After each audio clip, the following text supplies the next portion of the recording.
Namo Buddhaya. Hello everyone.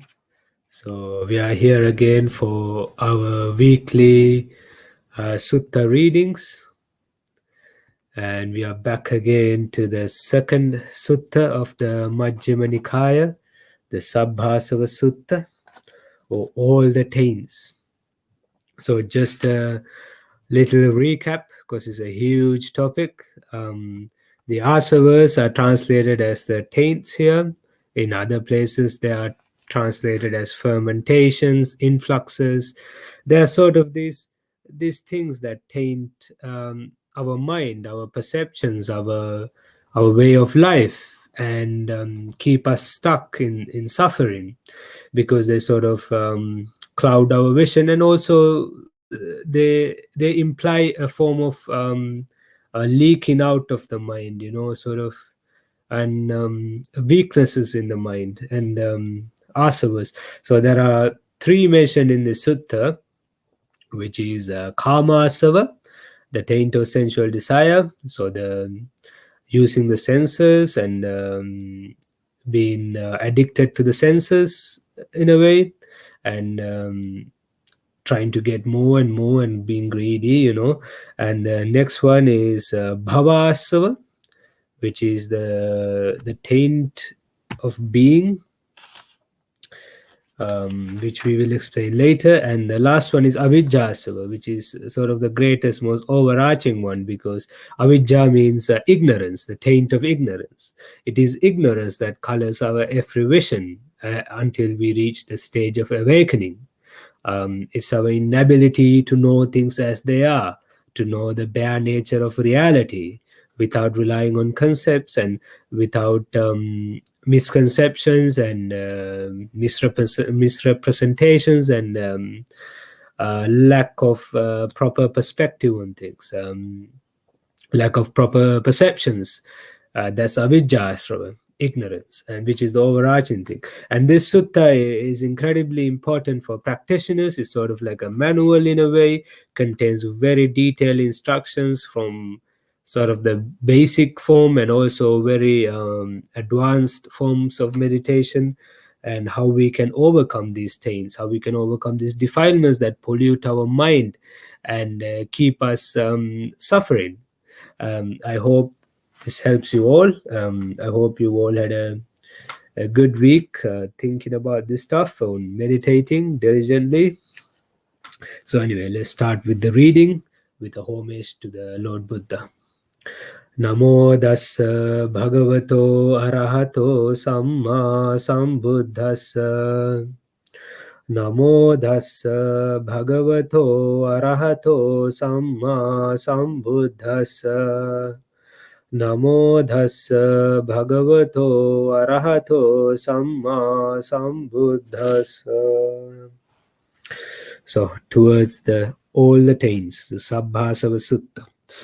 So we are going to start with the fifth section, which is dealing with one of the 7 methods that the Lord Buddha gives us in our practice in order to purify our minds from these so-called taints. The first one is called abandoned by seeing. What taints, bhikkhus, should be abandoned by seeing? Here, bhikkhus, an untaught ordinary person who has no regard for noble ones and is unskilled and undisciplined in their dhamma, who has no regard for true men and is unskilled and undisciplined in their dhamma, does not understand what things are fit for attention and what things are unfit for attention. Since that is so, he attends to those things unfit for attention, and he does not attend to those things fit for attention. So this passage is relating to two very important words, two very important things, concepts in Buddhism. So wise attention, which is a translation of the Pali word yoniso manasikara. You might have heard this a lot. Yoniso manasikara means, in a way, attending, looking at the root of something properly, trying to look at the reality of something, instead of being ignorant of something. It's basically what we do in vipassana, in meditation practice. It is to direct wise attention. I will just read the footnote here, which will probably give a better explanation than I did. The word seeing, dasana, here refers to the first of the four supramundane paths. Okay, so that's seeing. The mode of attention. Okay, so this is referring to the mode of attention. Whether this mode of attention is a basis for creating more unwholesome states of mind, or akusala chitta. So unwholesome states of mind are things that hurt us. Greed, hatred, delusion, and these should be avoided. But the mode of attention that is a causal basis for wholesome states should be developed. So that's it creates us good things. Lets us see reality, helps us free from suffering. Okay. What are the things unfit for attention that he attends to? They are things such that when he attends to them, the unarisen taint of sensual desire arises in him, and the arisen taint of sensual desire increases. The unarisen taint of being arises in him, and the arisen taint of being increases. Okay, it's quite a lot to unpack here. So in this context, we are talking here about a form of attention that's not fit. So ayoniso manasikara. So looking at something without properly understanding it. It's not the right means. We're not using the right means, and we are not going towards the right root of something. So remember, in the last sutta we read, the Mula Pariyaya Sutta, the root of all things. So we are not really looking at the root of something when we are not looking at something wisely. So in this case, when it pertains to sensual desire, the unarisen taint, the taint of sensual desire, the kama. So a good example would be sort of, if you have you ever noticed, if you're mindfully eating, you notice that we're not actually enjoying the food. We're just coughing it down sometimes, because it tastes good and we want to taste it more and more and more. So we keep shoving it down our throats. So it's quite an unusual thing sometimes to take a step back and look at it. It's like, am I really enjoying this, or am I being a bit greedy? This is sort of the karma. So this is due to the unwise attention, because we do not see that this taste that we are feeling, that this taste is something impermanent and it is not ours. And because of this impermanence, and if we latch on to it, if we attach to it, it is giving us suffering, which is all the shoving down our throats, not enjoying it, and maybe getting heartburn. So it's a little bit of a silly example, but that's ayoniso manasikara. And the unarisen taint of being here, that's pertaining to the bhava ashava. So according to the commentaries, this means the states of jhana, the bliss, attaching to the bliss of jhana. I think I went through that in the last sutta, the sort of the really revolutionary sort of have the piti, which is and sukha, the happiness, the rapture, the comfort of the jhanas, which is greater than anything the senses can give us, and how being addicted to this can lead us astray. So directing unwise attention to this means looking at it as permanent, looking at it as mine, identifying with it, and that will bring us suffering. So when you direct unwise attention, this taint increases, it grows in power, similar to the karma ashrava. It just keeps going more and more and powerful until start going a bit be crazy with it, it's a known thing to happen in the world of meditation. They're called jhana junkies, apparently. I've never met one, thankfully. um, the unnourishing taint of ignorance arises in him, and the arising taint of ignorance increases. These are the things unfit for attention that he attends to. So, the commentaries here illustrates the growth of the taints through unwise attention as follows.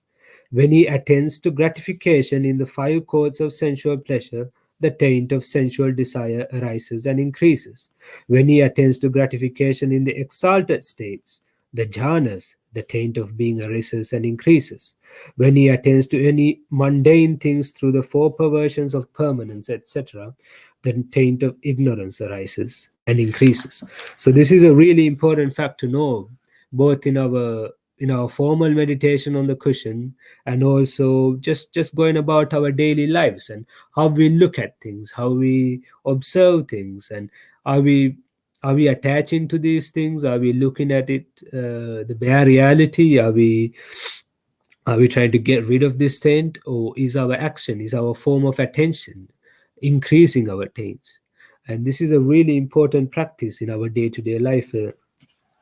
When you walk around and you get involved with the world, which is unavoidable unless you are living under a rock. We need to pay wise attention. And what are the things fit for attention that he does not attend to? They are things such that when he attends to them, the unarisen taint of sensual desire does not arise in him, and the arisen taint of sensual desire is abandoned. The unarisen taint of being does not arise in him, and the arisen taint of being is abandoned. The unarisen taint of ignorance does not arise in him, and the arisen taint of ignorance is abandoned. These are the things fit for attention that he does not attend to. By attending to things unfit for attention, and by not attending to things fit for attention, both unarisen taints arise in him, and arisen taints increase. Again, keep repeating the importance of paying wise attention. I hope it's nailed into your brain now. Maybe it already has, because I guess most, if you follow the meditation with us. So the seventh section is talking about how one attends unwisely. This is how he attends unwisely. Was I in the past? Was I not in the past? What was I in the past? How was I in the past? Have you ever had these sort of doubts arise in your mind during your meditation, or even just any day, any time of the day? If you pay close attention to your mind, these thoughts do arise quite constantly. And if you pay attention to them properly, we can learn from them. But if not, we get lost in proliferation, in speculation. You keep thinking about the past, the harmful things that happened or you did yourself, guilt, regret, fear, sort of anger, hatred. This is what happens when we get these doubtful questions, because we it keeps increasing our taints, keeps increasing the power of the pollution in our minds. Having been what did I become in the past? Shall I be in the future? Shall I not be in the future? What shall I be in the future? How shall I be in the future? Having been what shall I become in the future? And now this is the other thing that we are constantly always thinking. What will happen to me? What is in the future? Is it the same person in the future?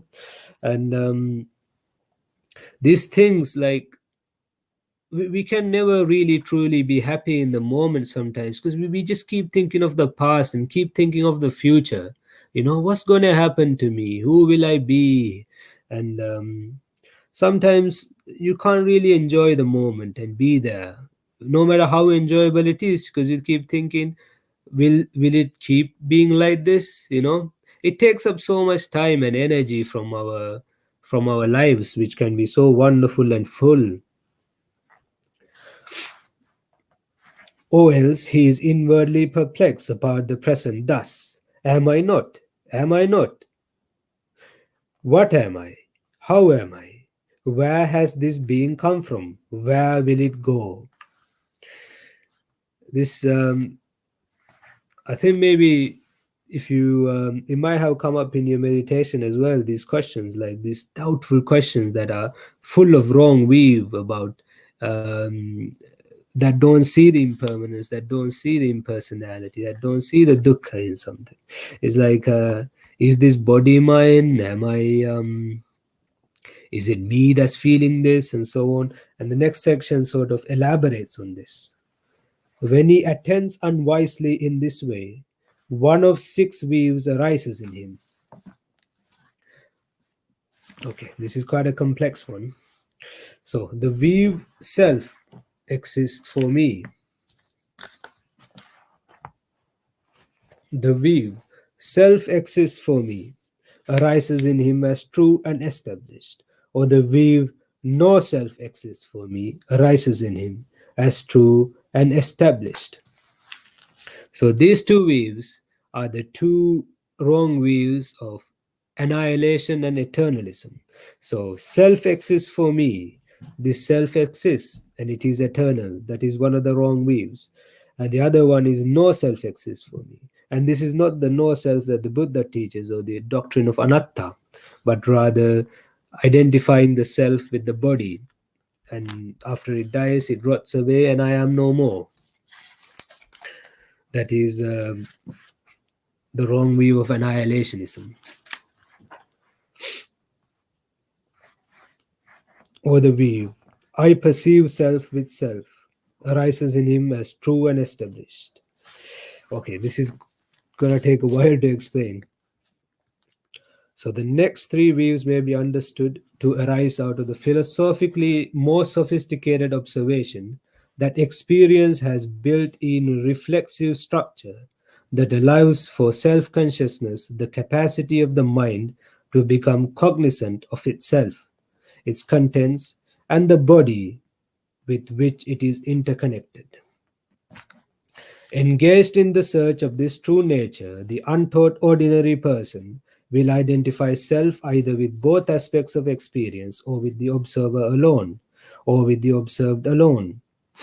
Okay, I'm sure that's a little bit hard to wrap around, but these are really complex philosophical aspects, but they are quite practical as well. Because so in our meditation, let's say you are looking at your breathing, a thought comes.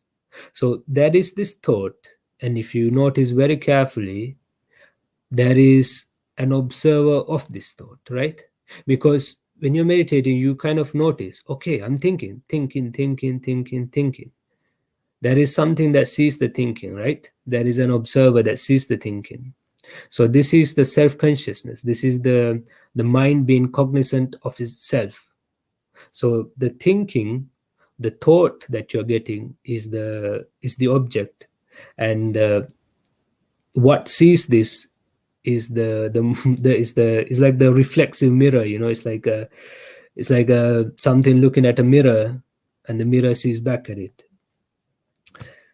Hard to explain. It's better to experience.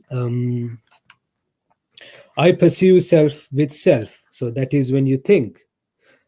Both these things, remember, the mind and the mind that sees, they are both the self, arises in him as true and established. So if you keep thinking like this, oh, this thought is mine, this breath is mine, and what is seeing the breath, the knower of the knower of the breath, the knower of the thought is the self. It keeps being established. That's a wrong view. I perceive not self with self. So in this case, that's saying what is observed is the self, right? So in your meditation, when you get a thought, that thought is the self. But what is seeing the thought is not self. The knower is not self, but the observed object that the knower sees is the self, arises in him and is truly established. Or the view, I perceive self with not self. That is, thinking the observer is the self, but the the object is not self. That's actually quite an easy trap to fall into, because we like to think there is the puppet master behind the strings, and this puppet master is the self that sort of sees everything. This can, if you keep thinking this is the self, it can lead to dangerous consequences. It can lead to real wrong views that can bring us a lot of suffering. Whereas he has some such view as this: it is this self of mine that speaks and feels and experiences here and there the result of good and bad actions. But this self of mine is permanent, everlasting, eternal, not subject to change, and it will endure as long as eternity. You see, this is what happens when we don't pay wise attention. Like I said, you think the observer, the knower of the object is the self. It is the real self. It is permanent. It is everlasting. It is the real me. It is sort of what transmigrates to after I die to the next life. So it is what is reincarnating. It is sort of believing that there is a soul, that there is an Atman, that there is a spirit. Sort of, this is such a prevalent view even in Buddhism. Even though the Lord Buddha taught the doctrine of anatta, of no atman, no spirit, no soul. It is quite a common belief because it's such a easy wrong view to fall to. It's a bit comforting, but it's not reality. It's not real, and believing in it will bring us suffering. It's so prevalent that you hear it quite a lot. So be careful in your meditation. If you think the knower of the object is the self, try to look at it carefully. See the impermanence in the knower as well. So I will read out the commentary. The self as speaker represents the conception of the self as the agent of action. Yeah, the agent of action. The self as feeler, the conception of the self as the passive subject. Here and there suggests the self as a transmigrating entity that retains its identity through a succession of different incarnations. The same view is maintained by the Bhikkhu Sati in MN 38. So that's a sutta called the Mahatanha Sankhya Sutta, which I hope we will get to. It's a very important sutta to know. It is talking about this monk who comes into the wrong conclusion that the consciousness is eternal, that it goes from person to person after it dies. Like, I have a consciousness, I see it in my meditation, and this consciousness is eternal, and this is what goes to the next life, is reborn, and it doesn't change its identity. It's an everlasting entity. You hear this so much, like there is a spirit, after you die, the spirit floats up to heaven or floats down to hell or floats away to somebody else. You hear this all the time, but this is not the Buddhist concept of rebirth. It's not how it works. It's important to know that, because it's something that's very easy to fall into. The speculative view. This speculative view, bhikkhus, is called the thicket of views. So speculative views, Lord Buddha wasn't a big fan of speculative views. He's all about direct experience of knowing and seeing, as is all of Buddhism. So as long as we don't know and see something, all we are doing is speculating, and what we are speculating on could be right or wrong. But doesn't mean we should drop all speculation. I mean, we can use it skillfully, but know that it's weak. And direct experience is the only true source of knowledge. This speculative view, bhikkhus, is called the thicket of views, the wilderness of views. views, the contortion of views, the vacillation of views, the fetter of views. See, speculative views can be a fetter. It can hold us down and keep us trapped and not let us achieve the full potential as a human being. Fettered by the fetter of views, the untaught ordinary person is not freed from birth, aging, and death, from sorrow, lamentation, pain, grief, and despair. He is not freed from suffering, I say. So you see the danger in falling for these views is that it keeps us stuck in suffering, in birth, aging, and death. Because until we see through views, until we see through conceptions and understand them fully and see bare reality and become one with it, not one with it, understand it properly, and stop these taints, is when we can awaken, when we can achieve the holy, the goal, the greatest goal of Dhamma practice, which is Nibbana. And this reading may have confused some of you, for which I apologize. It is an incredibly sort of difficult teaching to get through, because it's dealing with quite complex subjects. But the wonderful thing about the practice of the Dhamma is, no matter how complex something seems, no matter how hard, out of reach it seems, sooner or later you're going to understand this, because our practice is leading us towards these things. As long as you practice properly with sila and dana and sila, so generosity and morality, and cultivating our mindfulness, these things become clearer as we go along. It might happen quickly, it might happen slowly, but it will happen. And it truly is a wonderful journey. Out of all the ways a person can live, this is the life of a meditator is probably the most fulfilling, because it is a journey of discovery that is full of so many amazing discoveries about the nature of ourselves, the nature of the universe and reality, and also a journey of transformation from someone who doesn't know to someone who does. And in this transformation, there is a lot of revolutionary changes that happen in our attitudes, in our outlooks, in our behavior, in our sense of contentment, in our happiness. It's a truly joyous path. And I hope that this reading, even in a tiny fraction of a way, helps you understand that fact and helps you go towards it. And I hope that you all enjoy this wonderful journey, that you were all very lucky to find yourselves in as Dhamma practitioners. Thank you very much, and see you next week on Sunday 6:30 for the rest of the sutta.